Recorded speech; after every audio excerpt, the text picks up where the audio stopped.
Calon Presiden atau Capres nomor urut 2, Prabowo Subianto mengungkap alasan tidak salaman dengan Capres nomor urut 1, Anies Baswedan, selepas debat ketiga pemilihan Presiden atau Pilpres 2024.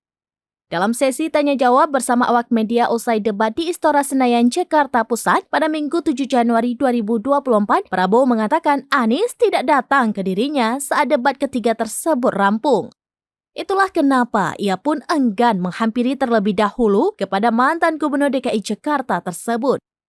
Oleh sebab itu, seharusnya Anies yang menghampiri terlebih dahulu karena Prabowo lebih tua dari Anies dan lebih senior.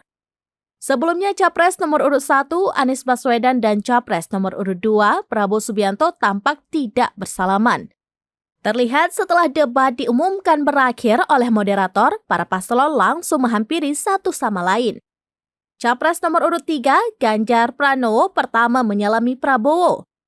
Kemudian Prabowo dihampiri oleh beberapa ketua umum parpol koalisi, di antaranya Ketua Umum PAN Zulkifli Hasan hingga Ketua Umum Golkar Erlangga Hartarto. Di sisi yang lain, Anies tampak menyalami Cawapres 3 Mahfud MD, begitupun dengan Caimin. Kemudian Anies menyalami Ganjar, disusul menyalami Gibran setelahnya. Tidak terlihat setelahnya apakah Prabowo dan Anies bersalaman setelah debat berakhir.